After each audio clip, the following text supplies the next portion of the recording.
And live, we are live. Good morning. Good morning, Chuman.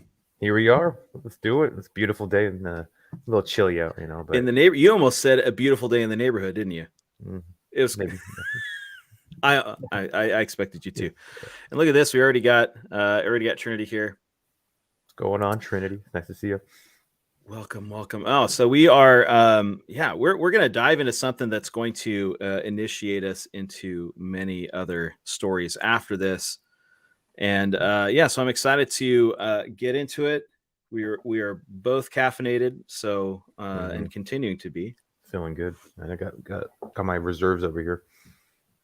Got a So I think reservoir. we'll be all right. So as you could guess from the thumbnail, we are going to be continuing the story from Joseph and moving into talking about the story of Moses, the story of the Exodus. But in general, though, what we're really going to be discussing is kind of this idea and the motif of deliverance stories.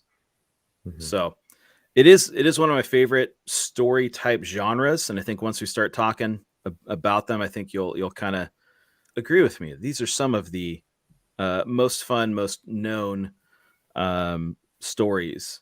So, uh, deliverance stories. Chuman. Oh well, the Matrix is one of the greatest, right? Everyone can relate to and everyone knows.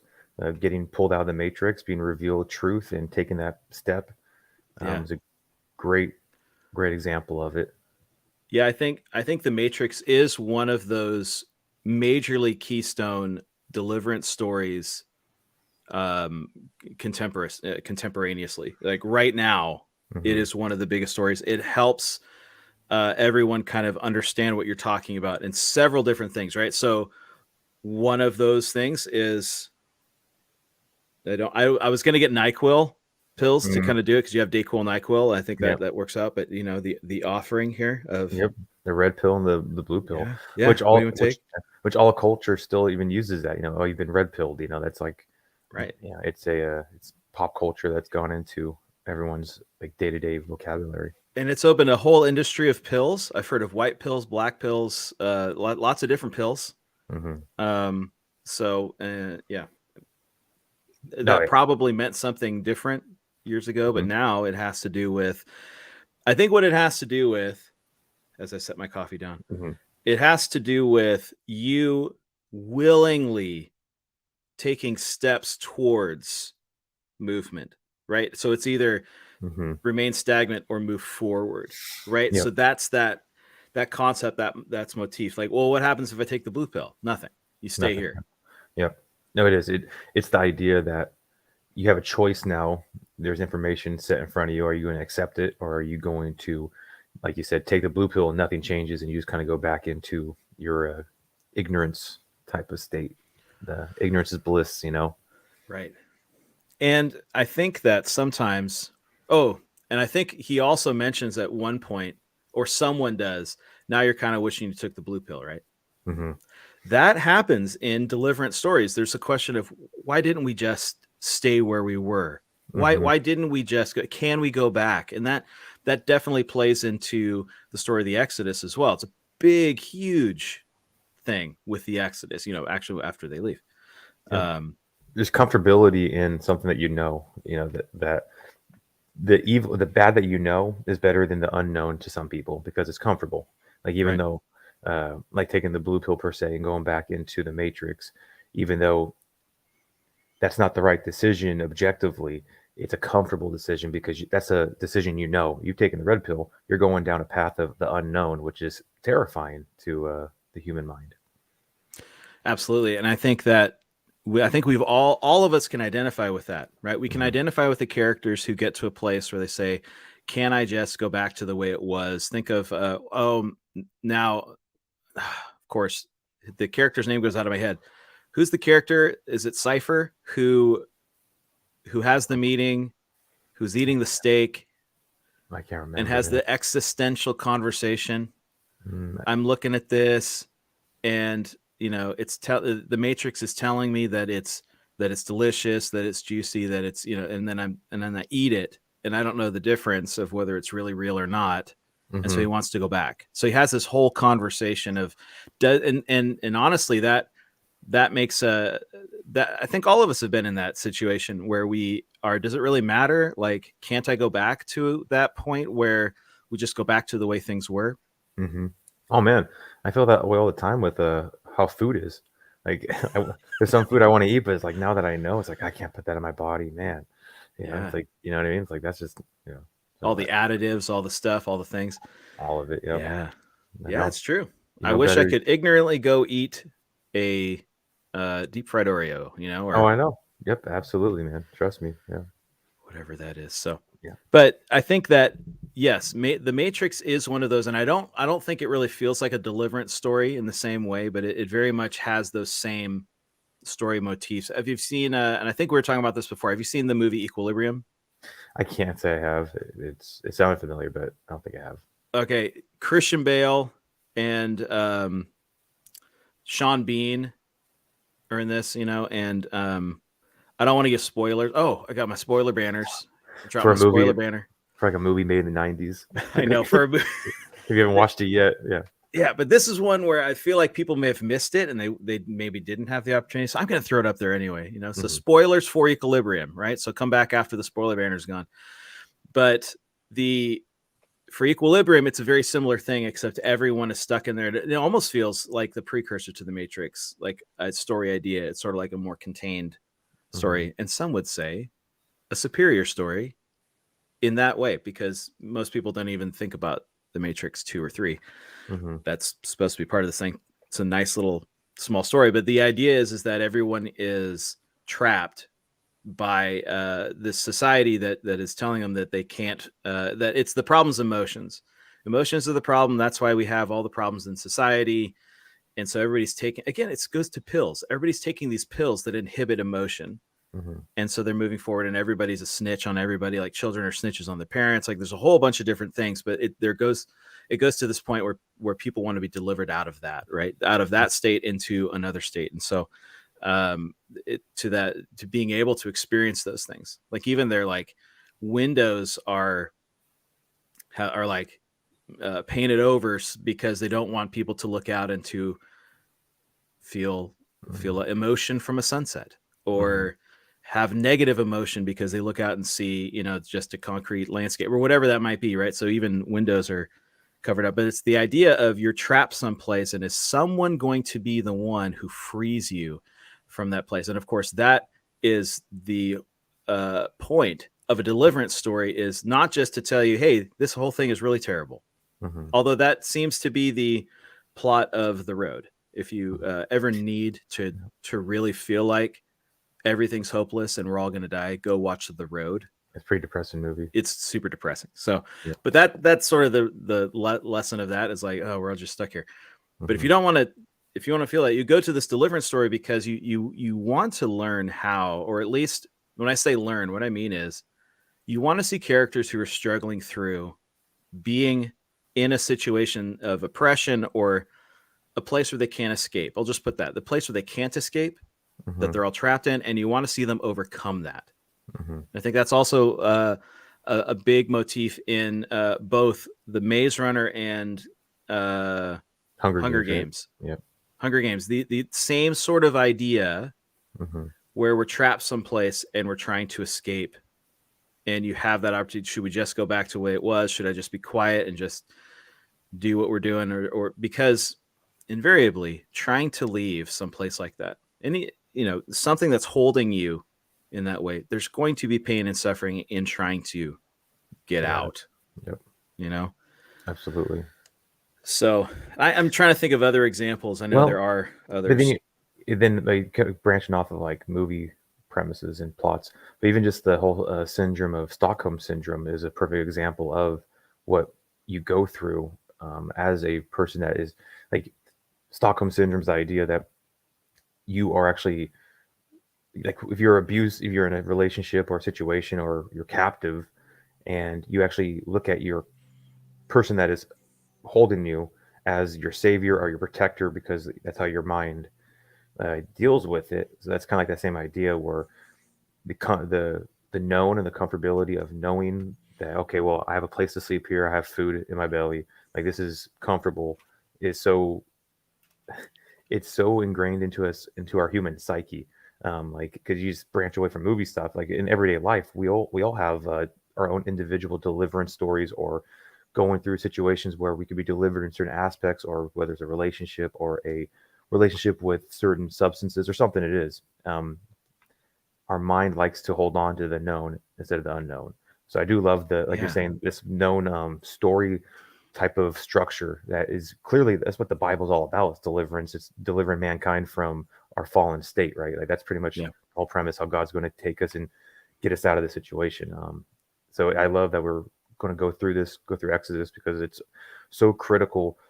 And that's why I try to always tell them whenever I'm talking or teaching to somebody, just what did the Israelites always, what were they always told? God was always telling them, remember who took you out of the bondage of Egypt. Remember, remember, remember, because, God did this amazing thing at that time, this amazing miracle. But then God doesn't operate like that then there's no faith, right? If he was creating miracles 24/7 every day, just doing something like that, doesn't take much faith, you're just, all right, cool. But he Right. does something, so then you can remember, and now you have your faith in that, and then go on your journey, go along, like the whole idea that we're going through heroes and like this growth, going through trials, and you have to always go back to your faith, remembering what God has done for you, that he's delivered you. It's cool how you can apply it into your own life as the individual walking around on this little, well, big planet, whatever you want to think, or this this plane, this, whatever you want to hold Whatever to. you want to do. Trinity brings up a really good one. Peter Quill, Gamora, and Nebula in the MCU is a really good display of Stockholm syndrome. And so Peter Quill with the what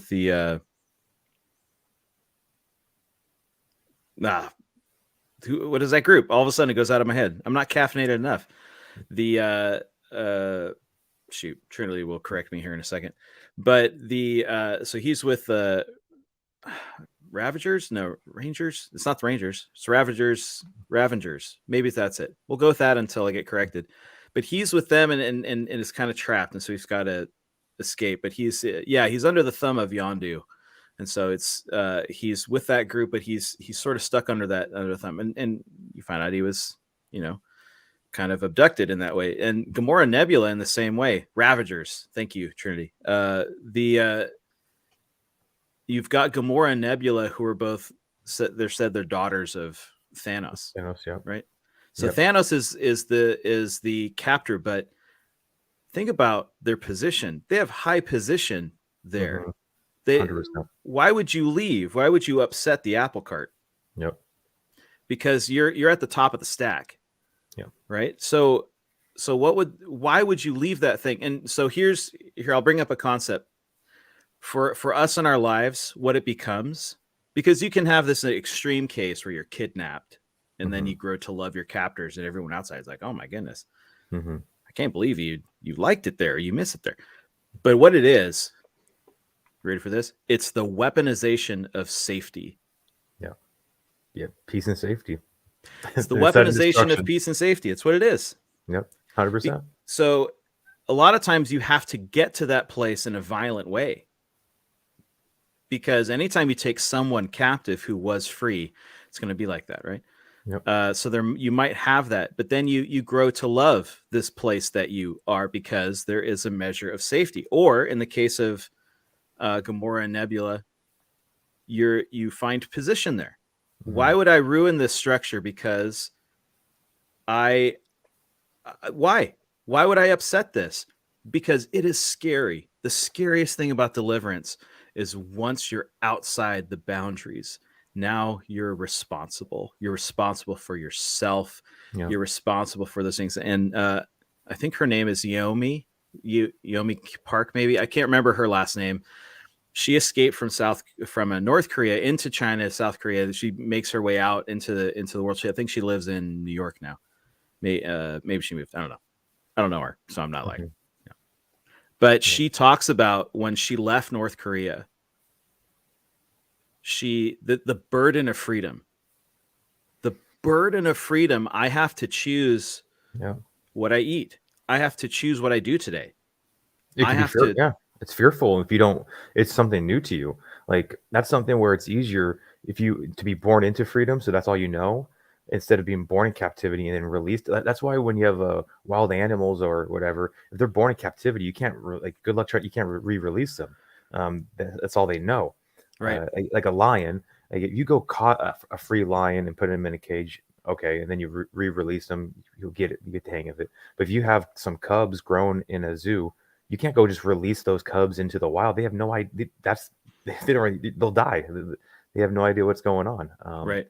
I mean, that's to the extreme level with animals, but same idea applies to us, where you are captive. Like you're talking about, you get comfortable, but now you have your responsibilities. A lot of it happens with cults. Why people get stuck in cults, and then they don't want to Yeah. leave the cult because then they have the like. Look at Mormonism. Look at JWs, where if they leave that religion, that cult, they then are excommunicated from their family, they're excommunicated from their whole culture and their whole community, and now they're literally off on their own. And talk about being delivered. You have to start a whole new life, and that is terrifying, especially if you were born and raised in one of those um, areas of if cult. I guess it's a cult, right? Just if you're born in it, it's pretty terrifying. It definitely can be, and the thing you bring up with animals in captivity does lead us to the one of maybe the second greatest deliverance story ever told, which is Free Willy, where you do have that killer whale, Yep. the Yep. orca, where Hmm.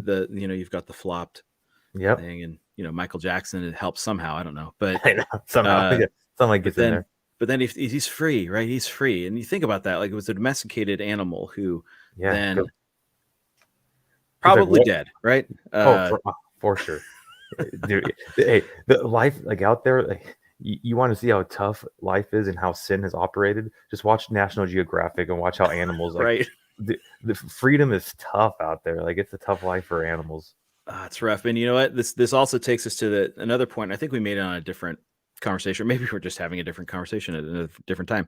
But there are marks to civilization, and we'll kind of transition into discussion of the story after this. But um, the transition, or you can see a civilization that is seen as becoming a more civilized uh, civilization. They're Hmm. becoming a civilization that is more of thought and rather than necessity. You're growing into an actual structured society Hmm. when in archaeology they can find um, skeletons of humans that have bones that were mended that then lived on for another decade. Because in the wild, if you break a leg, You're done. you're dead. That's Yeah. it. Yeah. It's You over. can't hunt, you can't do anything. You Yeah. can't gather, you can't get water, which means someone who has a broken bone who is then cared for until it heals means that other people are caring for them, and this is the mark of a civilized society. This is the mark of how well a society takes care of itself, and if it will grow and maintain itself, and if it will continue on, is how they take care of the least, Hmm. It's a right? good. Yep. And so, what do you do with people who can't take care of themselves? You take care of them, and it's the highest mark. It's the most advanced sort of society, the ones that take care of their weakest. Yep. What's the cliche saying that a chain is only as strong as its weakest link? That's its You weakest know. link. Yeah. And society is not a chain. Yeah. Society is a group that sees value Yeah. in people. I mean, man, so many different stories where the wisest person in the whole village can't walk, and Yeah. you're like, everybody has to take care of them, but they add value or whatever. Yeah. And I think that's also part of it, is you don't want to make someone's worth what they're worth as a human as to what they can add to society, because that's not a human's worth. A human has worth because they're a human. 100%. Yep. Because they're That's being that's made in why they the have yep, worth. they're made in the image of God. There's value to them, the same value as everyone else. Yeah, and Trinity makes a good point. When someone from the outside tries to go inside, it can feel super weird. So yeah, he's talking about how he went to try to go to a meeting, to a JW meeting, and just how weird that was. And yeah, all of a sudden and I've done the same thing. You go in and you're just like, this is bizarre. This is Yep. weird. Things look kind of normal, but they're not. Like, Mm-hmm. yeah, it's very, very odd. So let's transition, because what we're going to be talking about for probably a few, and we'll probably break in and have a different topic every so often, but we're going to talk about the Exodus and the different steps that happened before the Exodus really took place. It's a very well-known story. Most people know it, story of Moses, if not all the details, at least generally, right? Yep. Yep. Thanks to probably to Charlton Heston, Mm-hmm. right? Yep. But that story has a setup, and we already did some of the setup. So we did the story of Joseph, which got everybody to Egypt. So just can you give a real quick recap on story of Joseph? Oh yeah, Joseph gets sold into slavery to Egypt, and then he grows high and strong there and becomes like second command over Egypt, high in that area. And then from then there was a famine which he saw coming, so he prepared for it. Then his brothers come down to Egypt, not realizing Joseph was there. But Joseph recognizes them. They do not recognize Joseph. So then Joseph kind of messes with them a little bit and reconciles all back together. So then his brothers come into Egypt and were able to survive the famine around the region. And then that's where Israel, the Jews, grow in Egypt from that whole story. Yeah. So the whole setup is just like that, through all these different circumstances that God lined up and put together. All of a sudden that family is saved Yep. from famine by being brought into Egypt, right? So Yep. so they were guests. They were invited to come and to stay because of Joseph and because of his prominent position. And it's Mm-hmm. one of those things where he says, can my father and brothers come? And I'm sure. Yep. And it ends Well, up being 70 people, mm-hmm. So I don't Yeah. know. I always thought that was funny. It's like, oh yeah, why don't you have your family come? All right, great. And then 70 people come with all their stuff, and like, oh my goodness.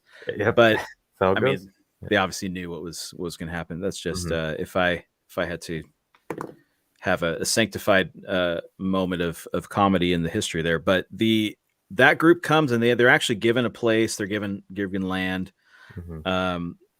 We don't have time to go into it this time, but it's worth a look, and maybe we'll do that at a future time. I guess all time when we'll do something is in the future. But Joseph, that figure Joseph, may have actually been a well-known architect. And some of the archaeological, some of the things that left behind that we should have found about Joseph, because if he's such a prominent figure who saved Egypt, and there would at least be something, they have found sort of either burial chambers or monuments or things where the images are scraped, so you can't see their faces. Mm-hmm. And we know from the story, and maybe we'll talk about that here in a second, Joseph said, after I die, when you all go back to the land that we lived in before, when you go back to the promised land, take my bones with you. Mm-hmm. I don't want to be buried here in Egypt. I want to go back. I want to be buried there. Mm-hmm. And so the thought is they did go in and they took his bones. That's why there's nothing there. And they scraped all the evidence that Joseph was there, because they wanted his memory to come with them Mm-hmm. to the promised land. So there is archaeological evidence that not only did Joseph exist, but he was actually very well known. He was prominent, and he was made much of. But because of that, his whole family, his whole tribe, and we come to find out, 12 tribes all came to stay, and it is significant. And just mark this somewhere, wherever anybody's watching this is marking things, that number 70, because it's going to pop up again Everywhere. Yep. later. So that number 70 is really important, actually. And it's kind of one of those little clues that kind of pulls you through these numbers and different things. But 70 people come to Egypt. And what we find at the end of Genesis is Jacob is dying, and he pronounces blessings on his sons, which was a big deal at that time. Mm-hmm. to give a blessing, a lot of times was tied up with inheritance, was tied up with some different things, but that was very common. It would be akin to our will, like when we set up a will that we would have when we die, but Mhm. it's sort of like yes and it's way more than that. And what God does through this really significant family is he leads Jacob to not only just give blessings on, oh, you can have this and this, and I hope these things for you, but they become really significant because they become prophetic. So God allows Jacob to give a blessing that then has cascading effects on the future. So let me see if I did not do this, and I should have done this before, but let me do this. I'm And, going to try to bring this in. So go ahead. and what you see too is you're seeing prophecy unfold, because obviously you have the first prophecy in Genesis about um, the serpent getting his head stomped, but he will bite the heel, come from the seed of the woman, right? So this prophecy of the Messiah coming from a certain lineage, you have to have Joseph bringing in the 12 his brothers to then preserve that lineage that then will come from the line of Judah, right? Like that's what's Right. so cool when you go through all, like you're seeing prophecy unfold and being able to grow. And that's what's so awesome when you get into like Esther and you get into Ruth and all these other Old Testament books, where it's like it's really cool to just see, like, at one moment in time one little thing could have changed and everything that we know it would not be. But because God's obviously perfect and his prophecy is always upheld, he always holds to his promises, that you see how perfect all these little details that get you to the point of the conception of Christ. Yeah. It's amazing. Just amazing. It really is. And so what we have here, and this is the setup, because there are promises being made. This is basically it. I'll give you the the the major thing of this. These blessings are given, and they even see it here in the first verse, right? Jacob called for his sons. He said, "Gather together so I can tell you what will happen to you in future days." So he knew that these blessings that he had in his heart and his mind to give, the Lord sort of let him know, like, this is going to be important. These are going to be things that actually take place. And so he says, come and gather around. But here's the thing. These things that are going to be discussed in here, there are some of these that cannot be fulfilled if you're in Egypt. Mm-hmm. And so these promises, and if I was living at that time, promises given, these promises probably would have been told to their children and would have been told to their children's children. So as these tribes grow over the course of the next 400 years that they're there, or it would be less than 400, it'd be 300, whatever. Those would become sort of like keystone things that you would remember. So when that opportunity for deliverance comes, all of a sudden those things can be real, but or a reality again. But anyway, so as we look, and he mentions this too. He says, assemble and listen, sons of Jacob, listen to Israel, your father.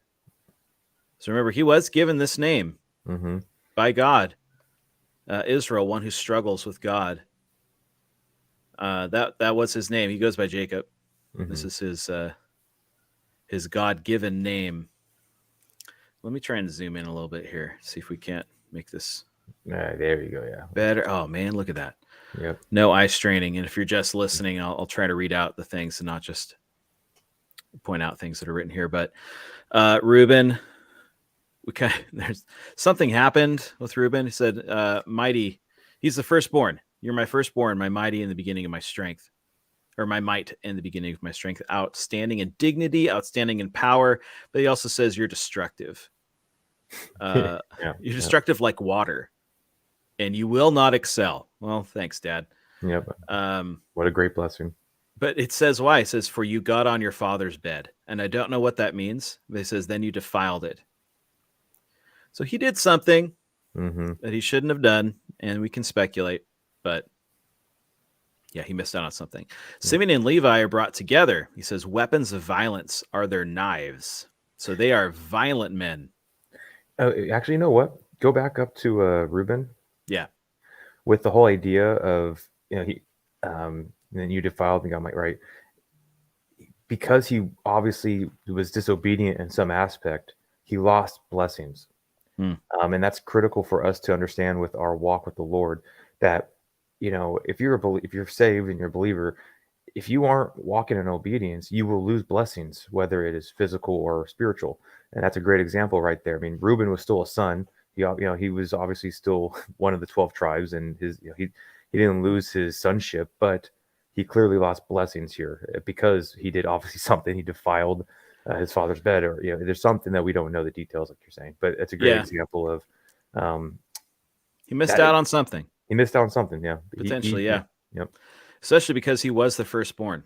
Yep. And so if you haven't listened to our other discussion through the story of Jacob, we kind of talk about this too. Like, Joseph was evidently the right person to lead this family after Jacob died. Yep. And so you'd think it would go to the firstborn, and now it looks like we're starting to see why it shouldn't have been the firstborn. Thanks. That was great to point out. Thanks for hooking us back there. Simeon and Levi are talked about together. It says they're weapons of violence. So they're sort of men of violence, of war, maybe. Yeah. He says, "Oh, my soul, do not come into their council. Do not be united in their assembly, my heart, for in your anger they have killed men, and for pleasure they have hamstrung oxen." So they're violent and they lash out, and they find pleasure in it. Yes, which is interesting because you see a little bit of a redemption story here, because Levi turns into the priests. Yeah, becomes the tribe of priests. Yep. So anyway, we'll get back to some of those things. Cursed be their anger, for it was fierce, their fury, for it was cruel. I will divide them in Jacob, and I will scatter them in Israel. So that's a future thing with a future prophecy concerning Simeon and for Levi. For Levi, because they're the tribe of priests, they never get land. They have 5 cities, but they never get any land. And so you can kind of see that Simeon, the tribe of Simeon does get absorbed into another tribe later on. And then the idea of them being divided, like if they become priests, so they become holy, right? And the idea of being separated from the rest. So divided. Yeah, there's almost a mini sort of redemption arc within the tribes as well. We won't go through all of them, but these first ones are pretty prominent. Judah, your brothers will praise you. Your hand will be on the neck of your enemies, meaning that they will come out on top when they go to war. That's what you would do with the kings. The kings would a defeated king would go and stand before you. They would lay down, and you would put your foot on their neck, which showed your mercy. Hey, I'm not killing you, but I could, and you are clearly subservient to me. So it says your hand will be on the neck of your enemies. Your father's sons will bow down before you. So all the other tribes will bow down before Judah and his progeny. You are a lion's cub, Judah, for the prey of my son you have gone up. It says, here we go. The scepter will not depart from Judah, nor the ruler's staff from between his feet, until he who comes to whom it belongs. That's so awesome. Nations will obey him. So this, talk about such a it is so amazing. It is so beautiful. Because obviously the knowledge that we have, right? Like there's Jesus, there he is, there's Yeshua. We know the end. We know the end. We know that Jesus is born out of this, and these are veiled promises. So, yep. And there's a lot of different things here, and we won't go there. Zebulun will live by the haven of the sea, will become a haven for ships. His border will extend to Sidon, which Sidon is a really interesting character in all the stories. We don't have time, but that's very significant, extending to Sidon. A lot of the blessings are given, and they just have to do you're going to do this thing, you're going to do that thing. Dan is an interesting one. Dan will judge, which is interesting because Dan means judge. Dan will judge his people as one of the tribes of Israel. May Dan, this is interesting. May Dan be a snake beside the road, a viper by the path that bites the heels of the horse so that the rider falls off backwards. Dan becomes a dividing character. He becomes divisive. He actually instigates war. He basically that tribe will leave and no longer be a part of the nation. So they become kind of a And he says, "I wait for your deliverance, O Lord." It's like oh, who's going to save us? Only the Lord can save us from Dan. So yeah, and we won't go through all of these different ones. I am looking for. Sorry, everybody. If you get seasick. Were you looking for Joseph? I was looking for it's Benjamin. Benjamin is a ravenous wolf. In the morning, devouring his prey, and in the evening, dividing his plunder. Out of Benjamin comes some pretty intense warriors, and they later do get absorbed or connected in with Judah. And so you have the Lion of Judah and the ravenous wolf of Benjamin. Like together, they become kind of the top predators that were known at that time together. So they're going to be pretty strong, and that's what you sort of see with this group here. Because King Saul was Benjamin, right? Yep, King Saul was Benjamin, and if you want to kind of, we mentioned a little bit about that, and when we went through David. So, but yeah, going back just a little bit here, there's a lot here, but Joseph is an interesting because and there's actually a completely different discussion that happens with Joseph. Joseph's sons, he has two sons, and they both have a tribe. So there is no tribe of Joseph. His sons both have a tribe. So you almost see a double portion given to Joseph. You have the tribe of Manasseh and the tribe of Ephraim. And those two come out of Joseph. So you sort of see a double blessing given to them. And so all of that to say, and why did we go through all of that? This is the setup. So when they go to Egypt, they are welcomed guests.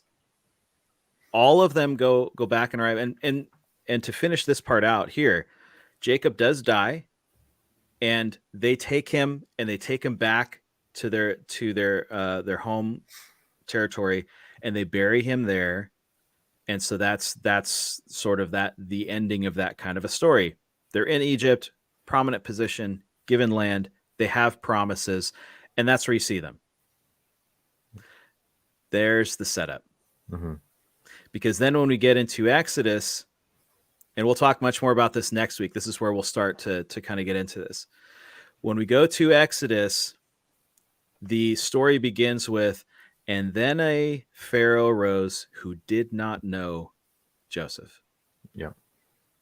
There's a change in leadership. There's a massive cultural change that happens. And we'll talk more about that next time, but it has to do with foreign invaders and things like that. But all of a sudden, there's the beginning of this story. They don't know Joseph. They don't know the history. They don't know the story. And what they see is they see this massive group of people at that time. This is hundreds of years later. They're a threat. Because they're not Egyptian. They don't do what we say. They don't follow along with what we have set up here. They're foreigners living here, and they are worried that they will rise up. And so that's the setup for the deliverance, because what do you do to a group like that? You start to oppress them. You start to surround their borders. You start to impose things, and that's what happens. The oppression drops down till you get to that beginning of the story in Exodus, and they are then slaves. So you went from invited guests, because Joseph had such a prominent position in saving Egypt, to hundreds of years later, they are now the oppressed. And that's how a lot of situations come up, in the sense of, like, for the most part, like getting into a cult. Usually it's not you just coming into a cult and then you're automatically suppressed or automatically a slave. It usually enters on good terms, everything's going well, and then slowly but surely you start to be oppressed and enslaved to whatever is going on. So then that's also when the Stockholm syndrome kicks in, and then you wake up and you realize you're in a situation that, oh wait, I'm in bondage to Egypt now, or I'm in bondage to whatever I'm in. So that's kind of like a similar situation with Israel, like you were talking about, where they are actually, Egypt saved them. And this, I mean, God saved them, but Egypt was a tool for them to be protected by the famine and being able to grow and cultivate and become a mighty nation, mighty numbers. But Right. then that time now is past where now they are actually in bondage to it. They are no longer trusting God anymore. They are now trusting Egypt in a sense of their bondage, since that is their master of this world, that is providing for them. It's that, I mean, it's so critical to, like you're talking about. Everyone knows the Exodus story. It is because it is pivotal for the understanding of so much biblical truth. There's so much in there. And I think as part of the sort of deliverance story motif, a lot of times it's why was there oppression? Why were people put in that type of situation? And a lot of times in the story, to make it make sense, you have to make it you have to give a reason. So going back to Equilibrium, they said, well, that's how violence starts, is through passion and through emotion. Mm-hmm. You go to the Matrix, and it was because of a war, because of the outcome of a war, and because of what humans did.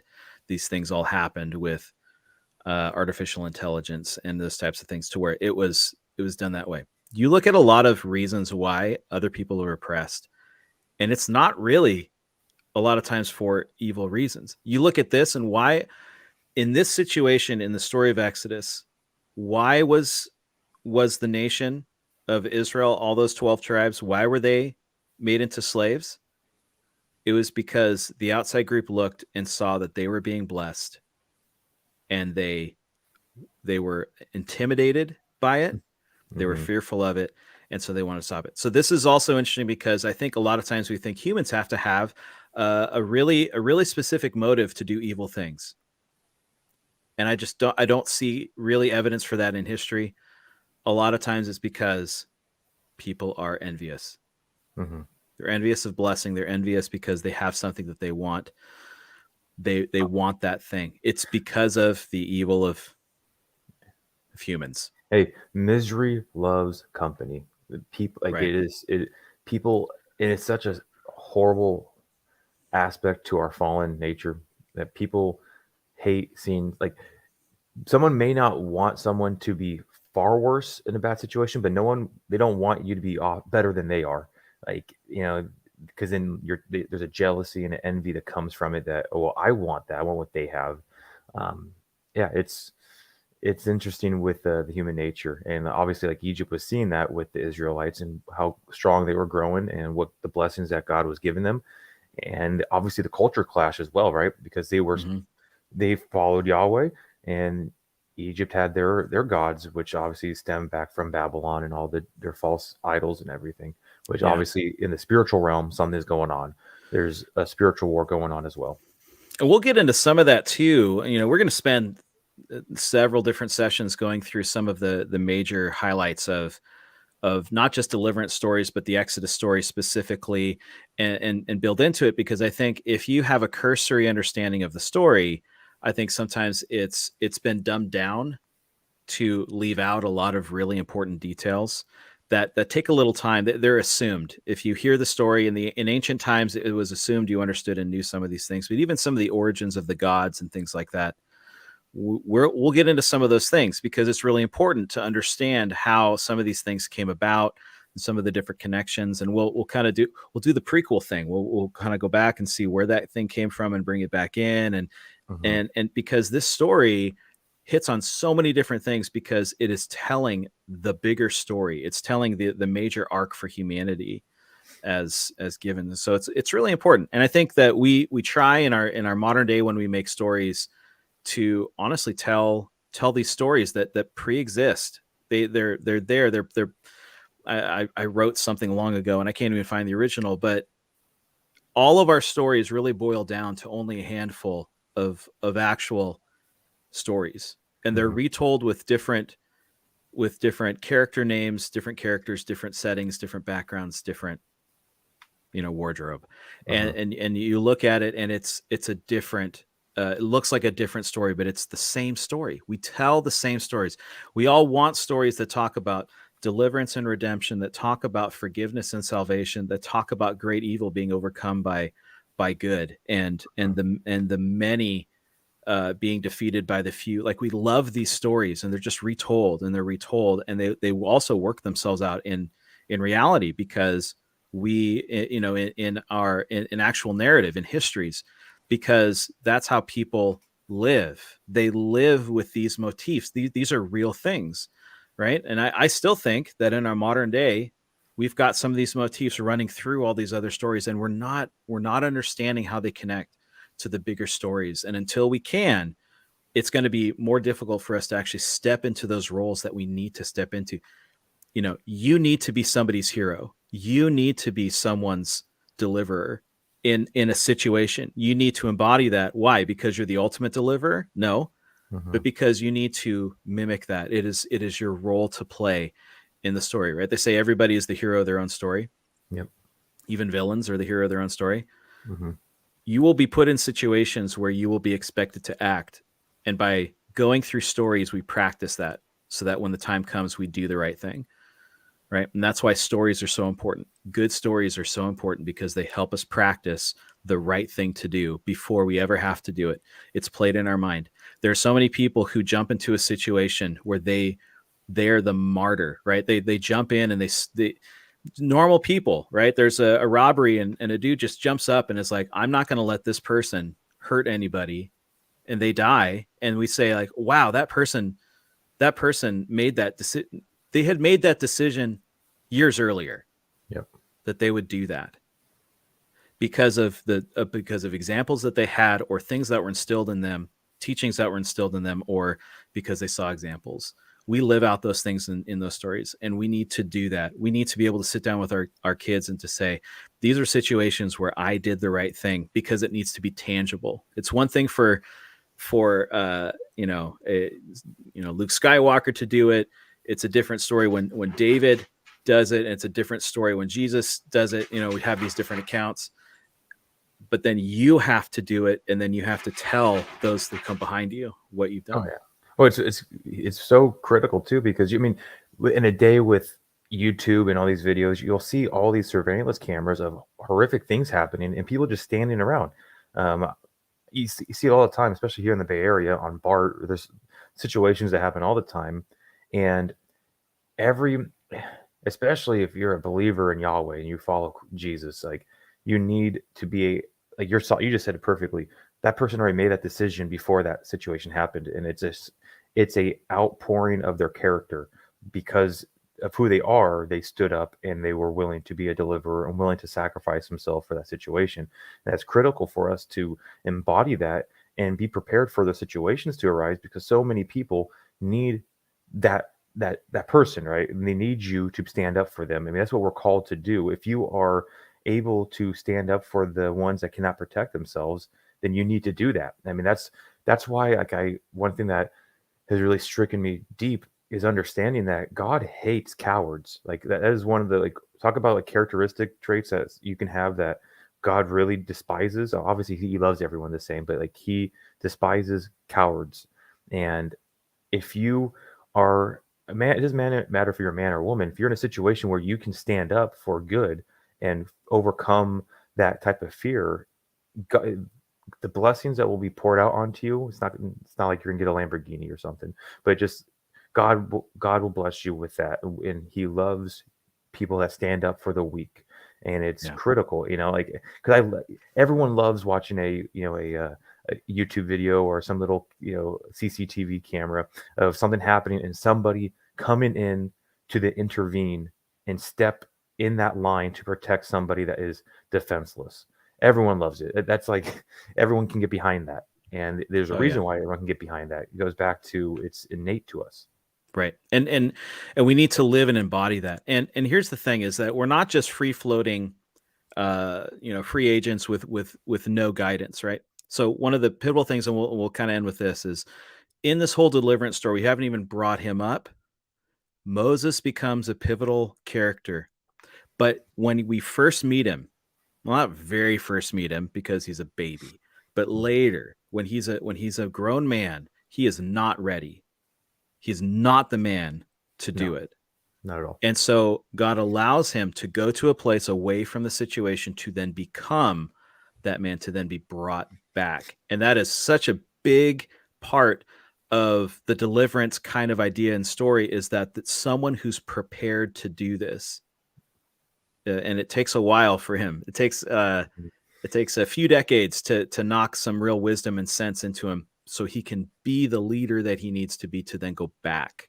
Yep. And so we're going to talk about those different elements and those different things. But for all of us, our little situations that we have every day are the opportunities that we have to practice these things, to live those things out.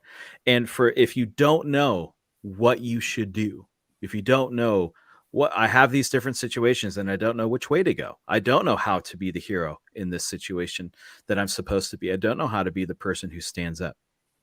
You know, that's a real specific conversation, but man, put a comment. We'll find a way to get in contact. You know, we're on YouTube, Rumble, Twitter. You're on TikTok. I mean, there's different ways to get a hold of us, but we'd love to have that conversation and just really talk through those kind of things, because we need to do that for each other. Right. Yep. And so, you know, I'll throw that out there. And I know that's something that's your heart too. Like if someone wants to talk about a situation or things, like, how do I do it? Because, you know, we live in a culture that doesn't really highlight those things and doesn't really push people to do it.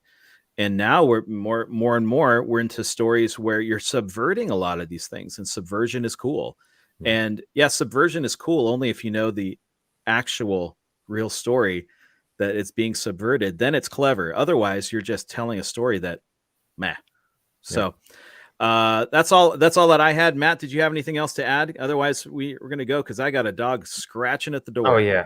I just want to add, it's really important to remember that this is all historical. Like the Israelites being in Egypt, this is historical facts too, because a lot of people will try to sit there and then try to argue that these are just myths in themselves, or this isn't just, you know, not real, like Moses, whatever, was made up or something or whatever. Like, no, like this is archaeologically sound and proven that, like, scholars all agree on the basis, like, no, this Israel was in Egypt.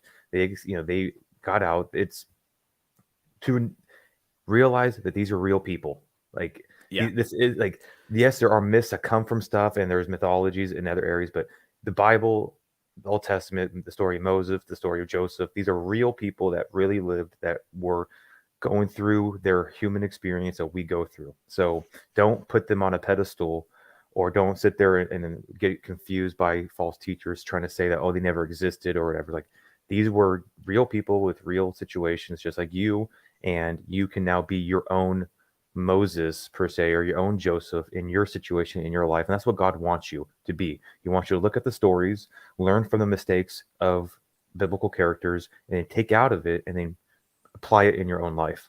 Yeah, that's a great way to round it out. You know, these are accounts, and there's so much archaeological evidence. Most people who want to deny it have an agenda against it, but we can see that these things are true, and that should give us that should encourage us.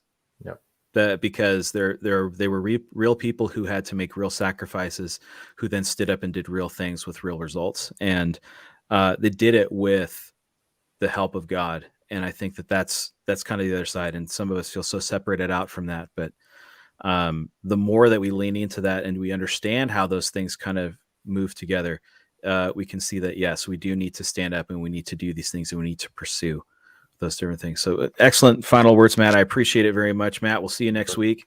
Absolutely. And for everybody else on the stream, we'll see you out there. Pilgrim on, everybody. God bless everybody.